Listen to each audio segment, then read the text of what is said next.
इसके अगले ही पल फ्रॉस्ट मोनार्क बोलता है कि मुझे लगता है कि हम लोग यहाँ पे फंस चुके हैं। ये ऐसा इसलिए बोलता है क्योंकि इसके सामने खड़ा है जिन्वू का डंजन बॉस। अपना डैगर निकाल के जिन्वू पे हमला करने जाता है, लेकिन तभी बेरू आके उसका हाथ काट देता है। उसके बाद एग्रिस आके उसका पैर काट देता है, जिससे वो जमीन पे गिर जाता है। कार्डिनन टेम्पल, मेरे लिए इंतजार करो क्योंकि अब मैं आ रहा हूँ।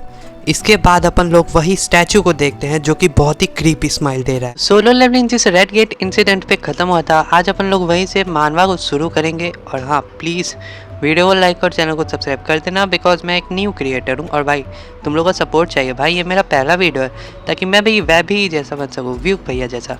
तो चलो आज की इस वीडियो को शुरू करते हैं। एपिसोड की शुरुआत में हमें एक डंजन का सीन दिखाया जाता है। इस डंजन में हम उसी बंदे को देखते हैं जिसने जिन्वू के डैड को पकड़ा था, और ये बहुत ज़्यादा डरा हुआ है बिकॉज इसके सामने एक मिस्टीरियस सब बंदा खड़ा है। और ये वही बंदा है जिसे हमने सीजन 2 में देख रखा है। और ये बंदा जो है, जैसे अपना जिन्वू शैडो मोनार्क है, वैसे ये मोनार्क ऑफ फ्रॉस्ट है। और अपना फ्रॉस्ट मोनार्क उसी हंटर को देख के बोल रहा होता है कि ये भी वो नहीं है। यहाँ सभी के सभी फ्रेगमेंट ऑफ ब्रिलियंट लाइट को छुपाने की कोशिश कर रहे हैं। तभी उसके पीछे एक और पोर्टल ओपन होता है जिसमें से एक और बंदा निकलता है जिसका नाम योगमोंड है। फ्रॉस्ट मोनार्क उससे पूछता है कि तुम यहाँ क्या कर रहे हो, तो योगमोंड बोलता है मैं यहाँ पे ईस्ट के बारे में कुछ इन्फॉर्मेशन देने आया हूँ।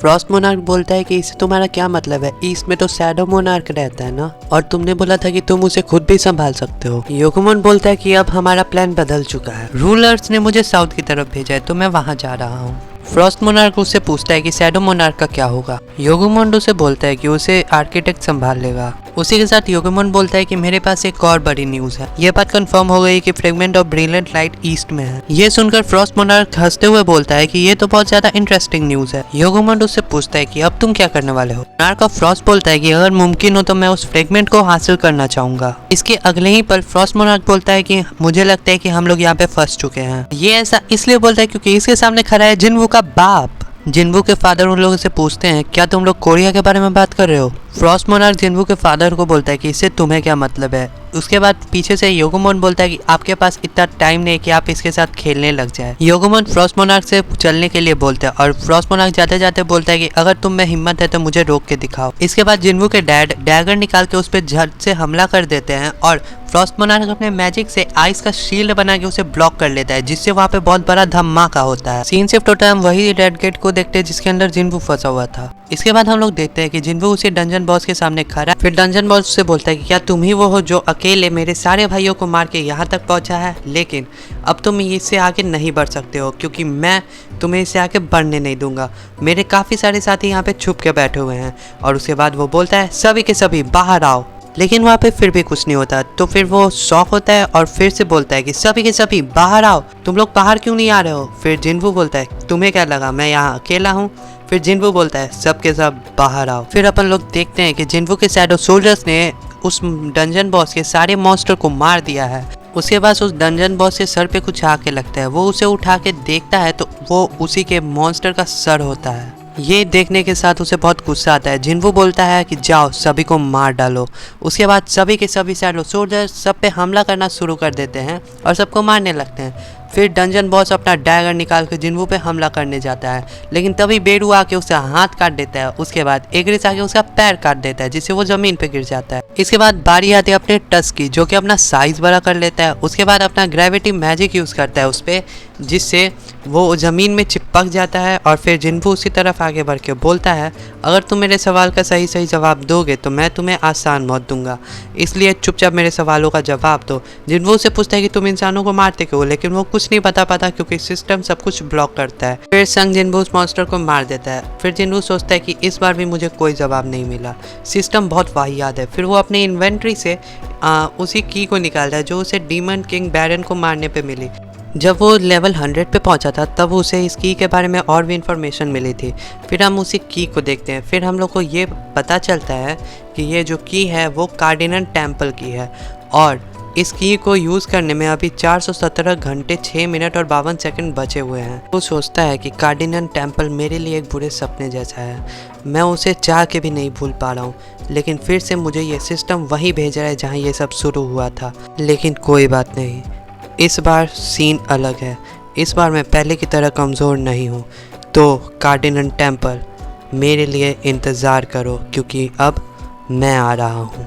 इसके बाद अपन लोग वही स्टैचू को देखते हैं जो कि बहुत ही क्रीपी स्माइल दे रहा है। सीन शिफ्ट होता है, हम लोग देखते हैं जिन्हो को, जो कि जिन्हो के ऑफिस में जितने भी सारे रिप्लाई है जिन्हो के पोस्ट पे नेगेटिव वाले, उन सभी पे रिप्लाई दे रहा होता है और ये देते देते बेचारे की हालत ख़राब हो चुकी है। इसके बाद जिन्हो वहाँ पे पहुँचता है और वो बोलता है लगता है तुम बहुत ज़्यादा काम कर रहे हो। इसके बाद जिन्हो बोलता है कि सर आप आ गए, मैंने आपको नोटिस ही नहीं किया, और आप गए किधर थे, आपके साथ कुछ हुआ है? जिन्हो बोलता है नहीं ऐसा कुछ नहीं है, और हम उसके हाथ में एक बैग देते हैं जिसके अंदर बहुत सारे माना क्रिस्टल है। जिन्हो जिहो को ये सब देते हुए बोलता है कि तुमने बोला था हमें पैसों की ज़रूरत है, इसे बेच के हमारी वो नीड पूरी हो सकती है। जिन्हो ये देख के बहुत खुश होता है और बोलता है कि चलो अब हमें अपने टीम मेंबर्स को पैसे देने में कोई दिक्कत नहीं होगी। टीम मेंबर सुन के जिन्हो को याद आता है कि हाँ हमें एक मेंबर चाहिए था जिसके वीक या स्ट्रांग होने से मुझे कोई फ़र्क नहीं पड़ता, बस वो भरोसे के लायक होना चाहिए, क्योंकि आखिरकार उसे हमारे गिल्ड का फाउंडिंग मेंबर बनना है। फिर जिन्हो से पूछता है कि क्या हम लोग को और भी कुछ चाहिए? फिर जिन्हो बोलता है कि हमारे पास एक और इम्पॉर्टेंट मुद्दा है, हमें अपने गिल्ड का नाम खोजना है। उसके बाद जिन्हो को गिल्ड के कुछ अच्छे से नाम सजेस्ट करता है जो उसके हिसाब से अच्छे हैं। अब मैं तुम लोग को वो नाम बताऊंगा, तुम लोग कमेंट में बताना ये नाम कैसे है। जिन्हो को बोलता है कि हमारे गिल्ड का नाम जिन कैसा रहेगा, या जिन्हो या फिर संग हो या फिर हुजिन, लेकिन इसमें मेरा नाम पहले आ जाएगा। भाई इतने वाहियात नाम सुन के मेरा तो मूड ऑफ हो गया। इसके बाद जिन्हो से पूछता है कि सोलो प्ले गिल्ड कैसा रहेगा, जो सुनते के साथ जिन्हो का मुंह कुछ ऐसा हो गया। भाई सोलो प्ले गिल्ड इसके गिल्ड से तो ज़्यादा ही अच्छा नाम है, लेकिन फिर भी ये भाई अपना डिप्रेशन में जा चुका है कि ये वाहियात नाम तो नहीं ही रहेगा। इसके बाद गेट पे नॉक होने लगता है, तो जिन्हो बोलता है कि ठीक है मैं जाके चेक करता हूँ कि गेट पे आया कौन है जो बार बार गेट बजाया जा रहा है। फिर वो जाके देखता है और देखते के साथ बेचारा शॉक में जा चुका है, बिकॉज गेट पे आई है चाहे in the S rank Hunter, जो कि बोलती है मैं यहाँ जिन्हो से बात करने आई हूँ। जिन्हो पूछता है कि तुम यहाँ क्यों आई हो? चाहिन बोलती है कि मैं यहाँ तुम्हारा गिल्ड ज्वाइन करना चाहती हूँ। इसके बाद ये दोनों आराम से बैठ के बात करने लगते हैं। जिन्हो चाहिन से फिर से पूछता है कि तुम यहाँ करने क्या आई हो? तो फिर चाहिन बोलती है कि जैसा कि मैंने पहले बोला था मैं यहाँ तुम्हारा गिल्ड ज्वाइन करना चाहती हूँ। जो सुन के भाई जिन्हो पूरा कंफ्यूज है कि यहाँ की कोरिया की एस रैंक हंटर जो कि इतनी फेमस है वो मेरा गिल्ड क्यों ज्वाइन करना चाहेगी। जिन्हो से पूछता है क्या आपको ये चेयरमैन गो ने करने को बोला है? फिर चाहिन पूछते कि वो ऐसा क्यों करेंगे। तो फिर जिन्हो उससे पूछता है कि क्या तुम्हें चोईजोंग इनने अपने गिल्ड से भगा दिया है? अगर ऐसा कुछ भी नहीं है तो तुम हमारे सोलो प्ले गिल्ड को ज्वाइन क्यों करना चाहती हो? सोलो प्ले गिल्ड नाम सुनते के साथ चाहे इन भी भाई सेम टू सेम जिन्हो की तरह रिएक्शन देने लगी। फिर जिन्हो बोलता है क्या तुम्हें मेरे और मेरे वाइस मास्टर के द्वारा चुने गए नाम में कोई तकलीफ है? ये सुन के जिन्हो शॉक में है। वो बोल रहा है कि भाई मैंने कब बोला था अपने गिल्ड का नाम सोलो प्ले गिल्ड रखने को? तुम्हारे लिए मेरे ओपिनियंस मैटर नहीं करते? तुम्हें क्या लगा मैं ये होने दूंगा? हमारे गिल्ड का नाम सोलो प्ले गिल्ड कभी नहीं होगा। जिन्हो बोलता है तुमने कुछ नहीं बोला तो मुझे लगा तुम्हारी हाँ है। फिर हम चाहे इनको देखते हैं जो बहुत ही ज़्यादा शर्मा रही होती है। जिन्हो बोलता है कि इसकी हार्ट बीट बहुत तेज़ चल रही है और ये खुद को शांत रखने की कोशिश भी कर रही है। फिर जिन्हो से पूछता है कि तुम आखिर हमारे गिल्ड को ज्वाइन ही क्यों करना चाहती हो? तुम जो स्किल में हो उसमें तुम्हें बहुत ज़्यादा पैसे भी मिलते हैं, लेकिन अगर तुम हमारे गिल्ड में आओगी तो तुम भले ही एस रैंक हंटर हो लेकिन हम इतनी फ़ीस तुम्हारे लिए अफोर्ड नहीं कर पाएंगे। तो चाहिन बोलते हैं कि मुझे फ़ीस से कोई लेना देना नहीं है, मैं कम फीस में भी तुम्हारे साथ काम कर लूँगी।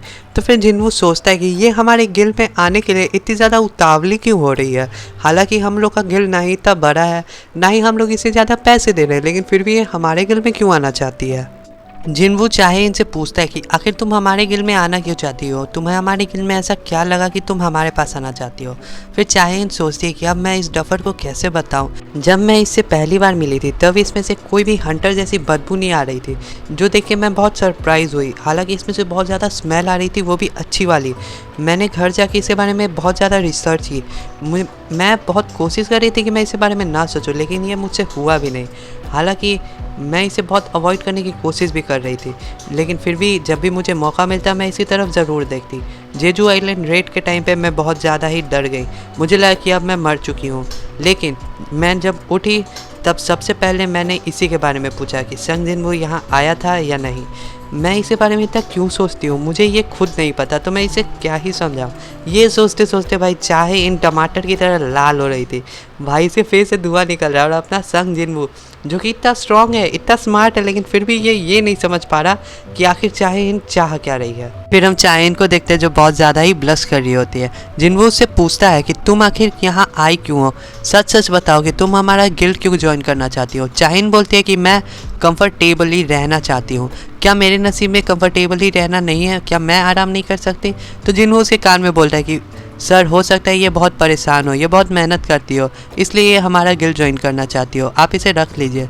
फिर भाई जिन्वू भी सोचता है हाँ ये एक एस रैंक हंटर है जो कि बहुत यंग एज में ही एस रैंक हंटर बन चुकी है। हालांकि हो सकता है इसे बहुत ज़्यादा काम करना हो, इसलिए ये हमारा गिल्ड ज्वाइन करना चाहती हो ताकि ये आराम की ज़िंदगी गुजार सके। तो जिन्वू बोलता है ठीक है तुम हमारा गिल्ड ज्वाइन कर सकती हो, लेकिन तुम्हें एक टेस्ट देना होगा। तो आखिर ये टेस्ट होगा क्या, ये सब हम लोग अगले वीडियो में जानेंगे। और हाँ प्लीज़ प्लीज़ प्लीज़ मेरे वीडियो को लाइक करना, और हाँ इस वीडियो को शेयर कर दो सारे अपने दोस्तों को जो कि सोलो लेवलिंग देखते हैं, क्योंकि मैं एक नया क्रिएटर हूँ यार और मेरे वीडियोस को इतनी रीच मिलेगी नहीं, तो जो हो तुम ही लोग हो। तो इसी के साथ आज की इस वीडियो को ख़त्म करते हैं। और हाँ मैं बहुत सारी एनिमे से रिलेटेड वीडियोस लाऊंगा, जैसे विंड ब्रेकर का एक्सप्लेन और भी बहुत सारी चीज़ें। तो प्लीज़ मुझे सब्सक्राइब करके रख लो ताकि तुम किसी भी चीज़ को एनिमे एक्सप्लेन, मांगा और भी बहुत सारी चीज़ें मैं इस चैनल पे लाऊंगा। तो प्लीज़ मुझे सब्सक्राइब कर लो। और हाँ आज के लिए बस इतना ही, मिलेंगे नेक्स्ट वीडियो में, तब तक के लिए पीस आउट।